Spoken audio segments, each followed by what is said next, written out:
Marking the game's biggest upgrade since its launch, Crytek's online FPS, Hunt Showdown 1896, is retooled and even retitled for today's hardware. Fundamentally, the game migrates to CryEngine 5.11 here, complete with a suite of visual upgrades, DirectX 12 support, and most crucially, a release for PlayStation 5, Xbox Series X and S. At last, this means that on console we get real-time lighting via SFOGI, standing for Sparse Voxel Octree Global Illumination, in an enhanced form that allows both diffuse lighting and a simulation of light across rougher, specular materials. We get improved hair rendering. Noticeably, in the game's loadout menu, we have support for popular upscaling technologies like AMD's FSR and Nvidia's DLSS, where FSR2 in particular is used on console. Plus, in the upgrade to PS5, Series X and S in focus today, we get a 60 frames per second target this time.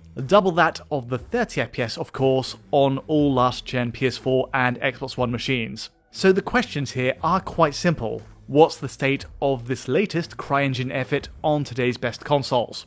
How do these three versions compare? And how successfully does each one hit a stable 60 FPS? Let's find out.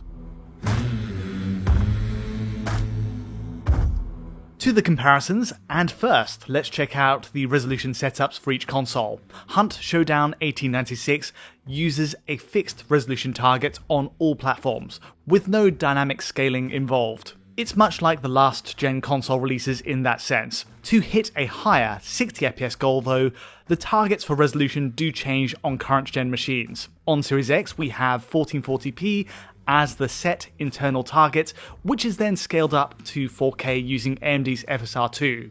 Next, PS5 renders at a lower resolution of 1260p, again using FSR2 for a 4K upscale. And finally, Series S pushes a native 864p image here, resulting in another step down in overall image clarity. For Series S, it's worth stressing that FSR2 is only able to do so much to resolve a higher resolution final frame from an 864p base. Given the huge scale of Hunt Showdown's maps, there are moments where distant sub-pixel detail, like on the barbed wire of these fences here, are only really visible at a close range on Series S.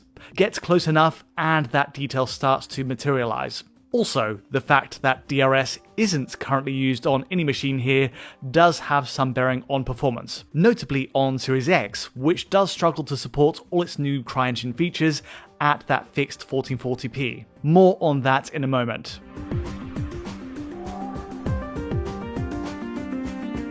In terms of their core visual settings, these three machines show some key differences. The game deploys matching shadow quality for all three, and likewise, SSR runs at an equivalent resolution on each, with cube mapping used as a fallback measure for reflections. Now, often we see PS5 and Series X are a settings match, but there is one curious omission on PS5 this time, in that volumetric effects are missing on Sony's console.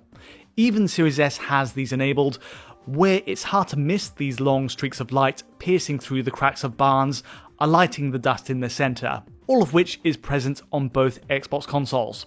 In all likelihood, this is a bug on PS5, an oversight on Crytek's part to keep it enabled, and in fairness, lens flares and soft light shafts are engaged on PS5, though these heavy volumetric effects at the center of interiors are clearly chopped out for the scene. For better or worse in framerate performance, it's a missing feature for now. Also, the brightness level on PS5 in particular is much too dark by default, and does need adjusting to be able to see anything at night.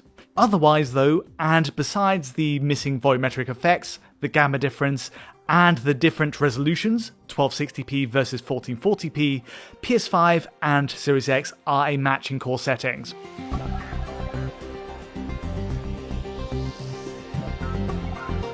Looking to Series S next, the 4 teraflop console takes a few more cutbacks. Besides the drop to 864p, we're also seeing dropped texture quality, lower grade assets across the ground, weaponry and objects in each room. Anisotropic filtering is dropped to setting as well, and it's also noticed that parallax occlusion mapping, The three-dimensional juts to these mud tracks on the floor on Series X are pared back on Series S.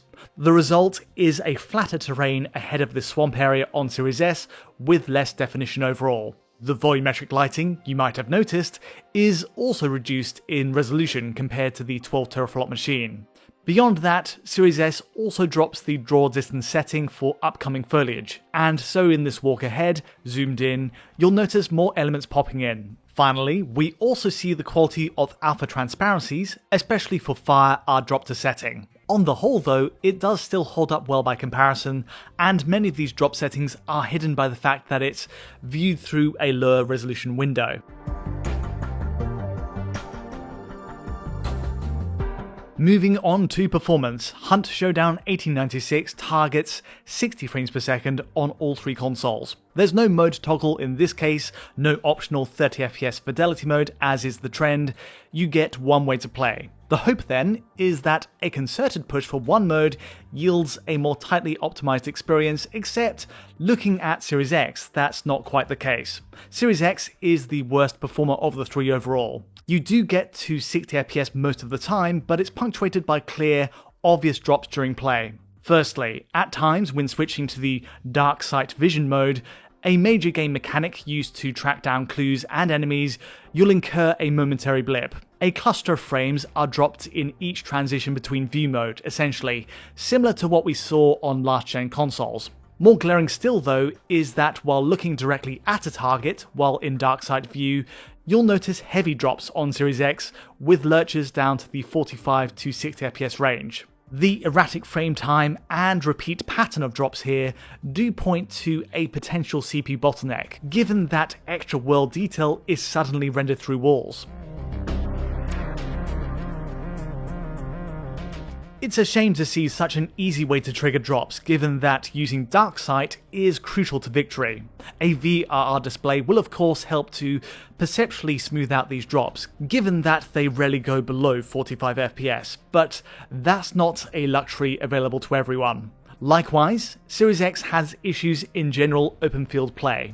Long views over huge terrain, like swamps or the mills, will at times incur a drop into the 50s, and indeed anything involving complex settlements is a trigger.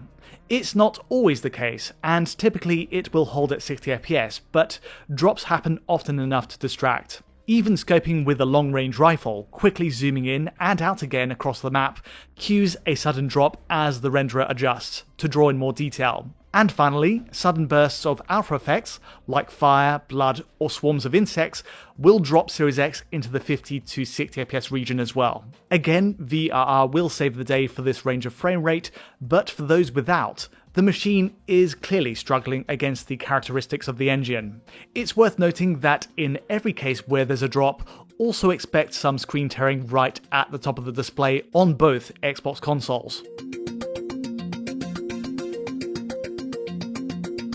Next along, we have the PS5 version. The drop from Xbox Series X's 1440p native resolution to a lesser 1260p is a factor in performance here, as is potentially the missing volumetrics. First up, it's worth saying that the dark sight view no longer shows erratic drops to the high 40s as we see on Series X. Rather, PS5, in the exact same scenario during this tutorial, often runs at a plain 60 FPS. Already then, we're at an advantage.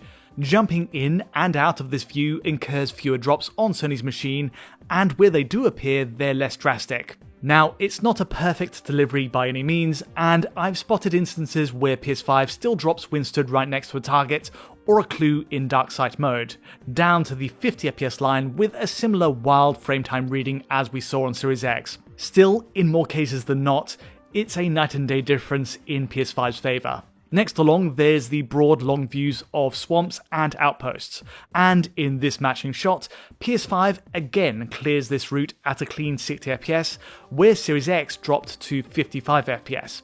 This general trend of performance bears out in regular action as well. The one point where PS5 suffers though is in facing heavy alpha effects like fire, where again we see drops to the mid-50s are very much possible here, and unfortunately, PS5 also has screen tearing run up and down the entire display, unlike Xbox consoles which constrained the tearing to the top 20% of the frame. In summary then, PS5 runs at a lower resolution, it potentially has more visible tearing, but it's less prone to frame rate drops and hitches overall. Last up is the Xbox Series S. The lower native resolution, the reduced draw distances, texture quality, parallax occlusion maps, alpha effects, and volumetrics all amount to a version that surprisingly runs better than the more powerful Series X. It almost overcompensates in this respect with drop settings here. For example, this walk through fire now runs at a clean 60 frames per second, unlike both PS5 and Series X, which drop into the 50s. It's a good start, and generally speaking, any collision with explosive barrels will produce fewer drops on Series S in general play. Where Series S does seem to struggle though is in handling complex open scenery, and yes, the dark sight view. Again, we're seeing this run into the swamps drop us to an equivalent 50 to 60 FPS range as on Series X. Generally, it will settle at the 60 FPS line once you reach the center of an area, but it's entirely dependent on your position and view within the map.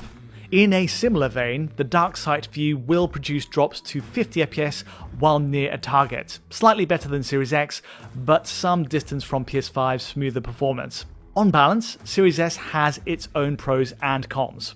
The drop settings for alpha effects qualify it for better frame rates around effects-heavy action, which is an advantage over PS5 and Series X, but it still has similar issues with rendering complex scenes from afar.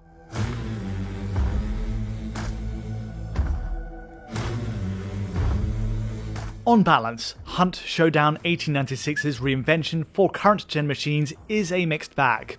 It's a shame to see the frequency of frame rate drops below 60 given the time it's been in development. VRR support might be just the thing to save Xbox Series X in particular, though Series S and PS5 will benefit in different scenarios from that as well. Still, it's a surprise that, for all the new features added with CryEngine 5.11, and with the move to much more powerful hardware, a locked 60 FPS simply isn't in view here. Still, despite the shortfalls on console we're seeing today, it's encouraging to see the team supporting the game and the community that's grown around it all these years later.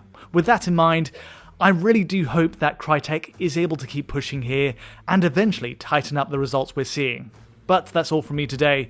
If you did find this analysis useful or insightful in any way, feel free to like or subscribe, and don't forget to hit that bell for instant notifications as any new video lands.